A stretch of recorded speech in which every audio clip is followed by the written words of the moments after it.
여름은 사계절 중 하지를 중심으로 한 고온다습한 계절이다. 동서양의 문인과 철학자들은 여름을 힘과 개방, 나태와 저항의 이미지로 서로 다르게 포착했다. 이 시간에는 어록과 격언 그리고 어휘풀이를 통해 여름이라는 계절이 인간의 언어 속에서 어떻게 기록되었는지를 살핀다. 먼저 어휘부터 짚는다. 여름을 가리키는 한자어하는 하라 쓴다. 하자는 원래 갑골문에서 사람이 두 팔과 두 발을 크게 벌린 형상으로 그려졌다. 여기에는 성장하고 팽창하는 기운이 담겨 있다.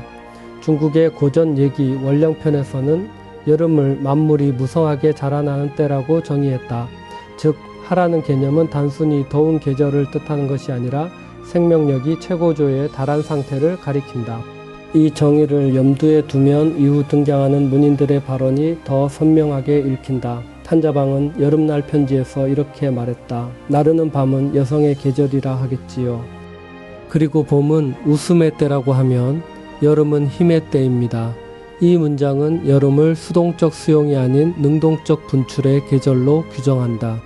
봄이 싹 트는 웃음이라면 여름은 이미 활짝 터진 힘이다.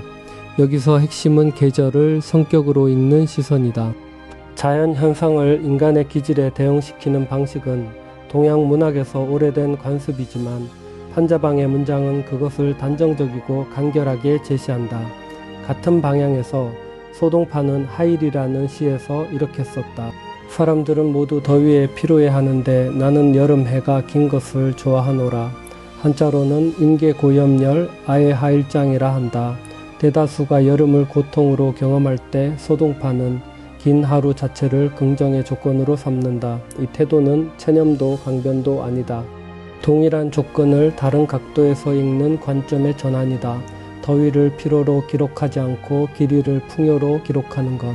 이것이 소동파가 여름을 대하는 방식이다. 이백은 하일산 중에서 여름의 해방감을 보다 직접적으로 표현했다. 배구선을 붙이기도 귀찮다 숲속에 들어가 벌거숭이가 되자 관을 벗어 석벽에 걸고 머리에 솔바람이나 쐬자.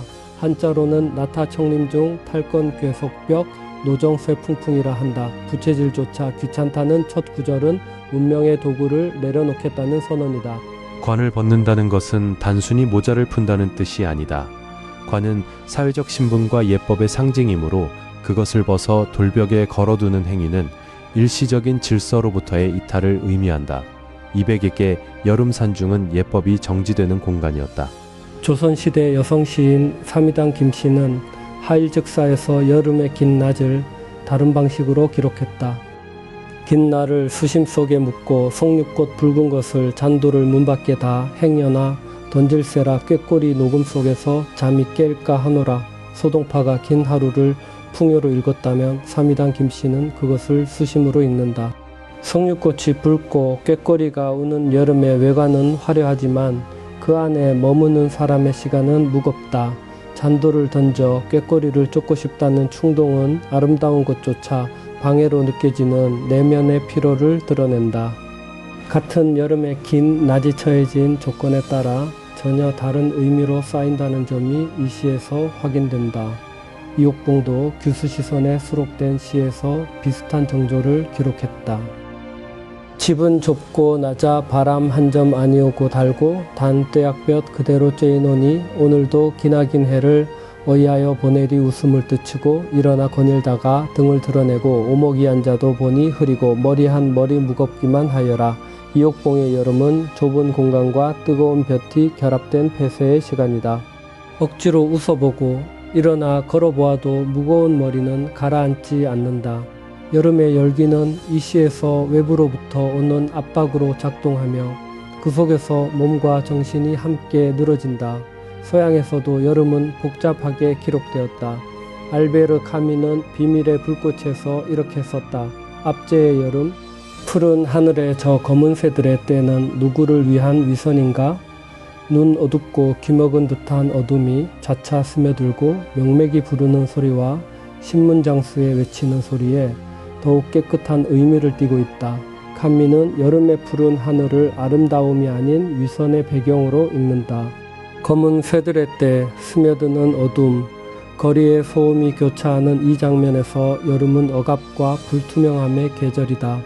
이 관점은 앞서 등장한 200의 해방감이나 소동파의 긍정과 정면으로 대비된다. R.L. 스티븐스는 여름 잠자리라는 글에서 전혀 다른 각도를 제시한다. 겨울이면 어두워서 일어나 누런 등불에 옷을 입는데 여름은 아주 달라. 밤서부터 붙여 자지 않으면 안 된다 얘. 이건 너무 지독하지 않니? 하늘은 저렇게 푸르게 개어 조금 더 주며 놀고 싶은데 낮부터 자지 않으면 아니 되다니. 이 글은 여름의 긴 낮을 어린이의 시선으로 포착한다. 낮이 길다는 조건은 어른에게 풍요의 시간일 수도 수심의 시간일 수도 있지만 스티븐슨이 그린 아이에게 그것은 억울한 박탈이다. 하늘이 푸른데 자야 한다는 불만은 계절의 물리적 조건과 사회적 규율이 충돌하는 지점을 가리킨다. 격언 쪽으로 넘어간다.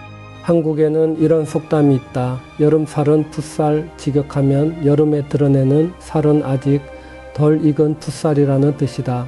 더운 날씨에 옷을 성기게 입어 살을 많이 드러내게 되는 현실을 가리키는 표현으로 여름의 개방성을 신체적 차원에서 묘사한다. 풋살이라는 단어는 덜 여문, 아직 완성되지 않은 상태를 뜻하므로 여름의 노출이 의지적 선택이 아닌 계절의 강제에 가깝다는 뉘앙스를 담고 있다. 영국에는 이런 격언이 있다. 한여름이 못으로 여름이 될 수는 없다. 이 격언은 절정은 유지될 수 없다는 원리를 계절의 언어로 표현한 것이다. 한여름은 여름 중에서도 가장 무더운 극점이지만 그 극점이 계절 전체를 대표할 수는 없다. 절정은 일시적이며 최고조의 순간이 지속 가능한 상태는 아니라는 의미로 읽힌다. 이 격언은 여름이라는 계절 너머로 시간의 불가역성을 지시한다. 마지막으로 조연현의 문집에서 한 대목을 인용한다. 뭐라고 시원이 나지 않으면 폭풍우를 일으키지 않으면 피가 쏟아지던가 땀을 쏟게 하든지 양당 간에 판이 나야 오를 일인데 이건 우정충하기 짝이 없다. 그것도 하루 이틀이 아니고 달이 건너 계속하니 마치 나의 잔잔한 심경과도 같다. 조연현은 여름의 지루한 무더위를 결판이 나지 않는 상태로 읽는다. 폭풍우가 오든 땀이 쏟아지든 어느 쪽이든 결론이 나야 하는데 계속해서 애매한 더위가 이어지는 상황을 자신의 내면과 겹쳐 놓는다. 여름의 불쾌함이 자연적 현상이 아니라 심리적 우울과 동형의 구조를 가진다는 인식이 이 문장 안에 있다. 여름은 생명력의 극점이다. 그것은 하라는 한자가 팽창하는 몸짓으로 만들어진 글자라는 사실에서도 확인된다. 그러나 동서양의 기록들이 보여주듯 같은 계절이 문인에 따라 해방이기도 하고 억압이기도 하며 풍요이기도 하고 수심이기도 하다. 절정은 누구에게나 동일하게 주어지지만 그것을 읽는 방식은 처해진 조건과 시선에 따라 갈린다. 소동파의 말처럼 사람들은 모두 더위에 피로해 하는데 나는 여름해가 긴 것을 좋아하노라. 이 한 문장은 동일한 여름이 얼마나 다르게 경험될 수 있는지를 가장 간결하게 드러낸다.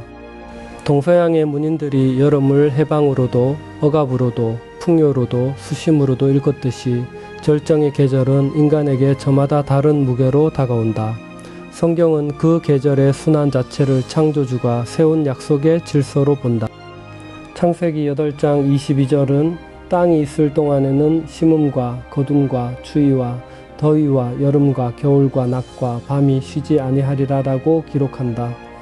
여름의 뜨거움과 긴 낮이 누군가에게는 힘으로 누군가에게는 폐쇄로 경험될지라도 그 순환을 끊이지 않게 붙드는 손이 있다는 것이 성경이 가리키는 궁극의 답이다.